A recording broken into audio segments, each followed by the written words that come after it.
Burnham Dealey Plaza says he sees 6 to 8 impacts on bodies from the film. He probably did at that time that he got those images. They probably were still like the surveyors that said they saw blobs coming out the back of their head. They probably got a version of frames which still showed that. Eventually this became such a mess, the actual early shots were removed altogether. And you have to infer them from, you know, someone's cheeks puffing out or, you know, dropped his arm a millimetre or something like that. Whereas apparently from the other films it's graphic. You see it, you see blood, you don't just see a head spray that disappears and nothing lands on the limousine, nothing lands on Connolly, nothing lands on the windows, nothing lands anywhere. All this debris that went somewhere didn't go anywhere in the Zapruder film. Just went into thin air, disappeared. There's now just a single headshot and compromises are going on. I think this little forward motion, 312 to 313, was put in. I liked reading the story. I hadn't read it anywhere else about Dick Feynman. Richard Feynman, yeah. Right. Yeah, Richard Feynman. You know much better than I did. Yeah, well, you wrote it. He was Richard, Mr. Dr. Feynman to me. Dr. Feynman, yeah. Well, Richard Feynman, I love I didn't know him. I never met him. But yeah, Richard Feynman. I mean, I've read just about everything he's written. Richard Feynman, famous Nobel Prize-winning physicist. He never mentions, in all his books, he talks about just about everything to do with his life, never mentions the assassination at all. Yet in David's book, he brought the frames to him and said, look, back and to the left. And Feynman measures it very carefully and says, hang on. He moves forward from 312 to 3. Feynman was the first person to find. Yeah. Other than I think Vincent Landry found it alive. Well, what year were you dealing with Feynman? I was dealing with Feynman in 1965, trying to get him to come out with a signed statement in Ramparts magazine that the head snap is forensic evidence that violates the official conclusion of the government. Because Josiah has a graph of it. Yeah, and what happens was that I get crestfallen because I have this huge encounter with him. It's a wonderful encounter, but he takes out his little ruler and he finds this subtlety. Yeah. And the astonishing thing about the subtlety, and I'll discuss this tomorrow, is that that subtlety is in the original news story movie by the people that altered the film at 2 minutes after midnight on November 24th. And they know about it, and you can find it in the public record, and Feynman discovers it later. Well, I have an opinion about this I'm not going to express, but it's fascinating. Okay. That is going to be good. So we're moving forward very quickly, more rapidly as we go through, because Jim's winding me up. On to my birthday, about 2 years before I was born. The greatest work of fiction ever published, isn't it? Yeah, well, where was I on the day? Well, I wasn't. So, very short story. The middle section of the film at least had to be created in something, maybe the whole thing. Now, whether it got created by February or March, it doesn't really matter. In a matter of months, you can create enough frames to be published, to have slides. You don't have a strip of film, you just need the slides.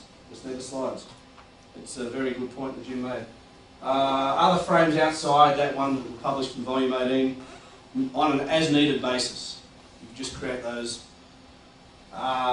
splices, you damage some frames, you splice them together with a really bad heat splice. You switch 2 frames just after the headshot. That's just red herrings. So you got people like David and Harold Weisberg and so on screaming, what's this splice? They damaged the film, they left it. Right, so I think it's a red herring. You think that's Oh, that's a red herring, yeah. Well, That's what splice is supposed to look like. I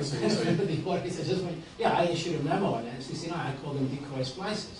That's exactly right. It's a decoy splices because I could figure out no other explanation. Right. But I still wonder if that's. I still wonder if that's the case. That's the whole explanation. Right. Yeah. If you create the whole film from scratch, why do you bother going to damage it? You don't. I mean, they didn't even have a piece of film probably until the late 60s. They had individual slides.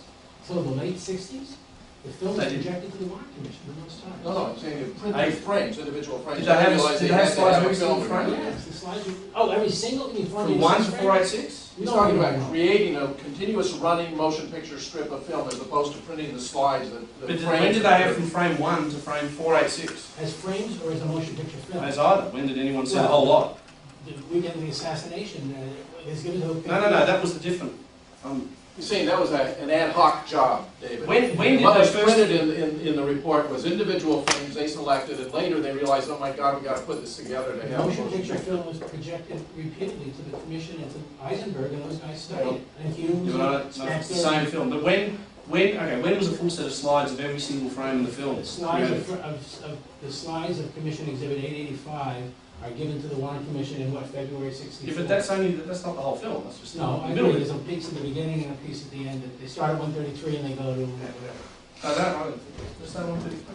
But anyway, I mean, you create it within 3 months maybe, or you take. I don't know some of the details as to when. Well, mid-60s, maybe early, maybe 63, maybe 64. You create the rest of the film. Actual rolls of film, first day copies, camera original. And it's not Steven Spielberg. I mean, they had to really work against some deadlines here. Yeah, but I'm saying some of these deadlines are actually quite relaxed. Yeah. David Healy makes this point to me very often. When do they actually need the whole film as a film? Not just a film to be shown on a projector. What you see on a projector and what you see frame by frame, until you've worked with it for 10, 20, 30 years, you won't notice the difference if they're only slightly different. I agree. Right? And so the deadlines might be, these are the maximum deadlines from what I know. You can pull some of these back. If they created the whole film within 1 year, so be it.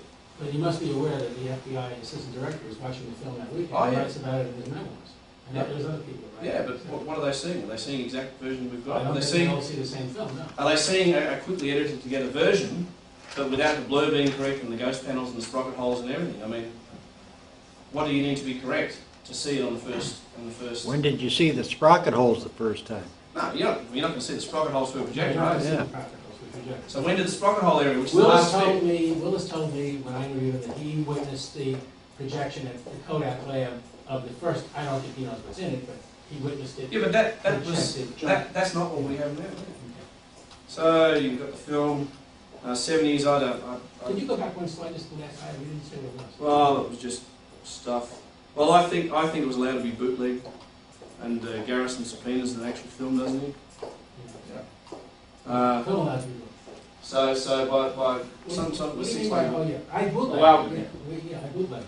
Well, you did not. So no, I didn't bootleg. I had 100 copies printed. You're the one. Yes. On the Valley Film Lab. I'll send it all. Oh, there's Gary Mack just coming in the door. With a subpoena with his arrest warrant. 70s, look, I don't know what the story is with Grodin, whether he was used as someone dang. I'll tell you the whole story tomorrow. Good. Other films and photographs discovered. I mean, Life has another issue which David doesn't have here, where they discovered a whole lot of film images. Willis Betzner, not published till about 67. That's right. Right after Weisberg published his book saying, where are these other photos? They come out with these other photos. I mean, 3 or 4 years, not very hard to make some alterations there. Of course, Nixon, much more films I don't touch on, but good. Yeah. 70s, so yeah, there he is doing that sort of stuff. Don't make him feel too good. I think the 80s are the wilderness years. I don't think really very much happened because by and large, except for David and maybe some others, I think the Zapruder film was taken to be the Holy Grail. Right? This is the only real evidence we have. Everything else has been, fabricated and fiddled around with. This is the only genuine evidence. And of course, if it's not, then it's a problem. People wanting to see the area between the sprocket holes, I noticed a lot of calls for that, and to the Zapruder lawyers and so on. We will see the area between the sprocket holes and all these negotiations going on. So the pressure was going on.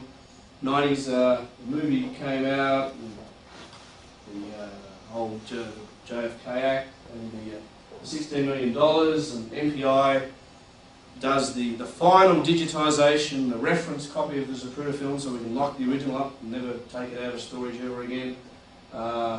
Looked like they gave it to a couple of college students with a Macintosh to just scan that for me, can you? And of course, people started to realise there's something wrong with the film. Jack doing a bit earlier in this. I take exception to the word why. I used to make up people with my friend John from Minneapolis. There's 300 million people in the country, and we're doing our late Wobbegong thing. Growing. There's 30 of us. Growing. That's 1 per 10 million. Growing. We're optimistic. Growing. I mean among researchers. Yeah. I mean among researchers, not among the public. Oh, no. He means the one you eventually found on jfkresearch.com. Why do people don't, we're up Not the ones on Lancer and Nora. That's right. No. Well, 1 per 10 million, right? Well, we've got David Lifton and probably Jack in the 70s and 80s. Thanks. Thinking, you think it's a fake, and he suspects it's a fake. Wider realisation that something's wrong. And then this story is to be continued. Thank you.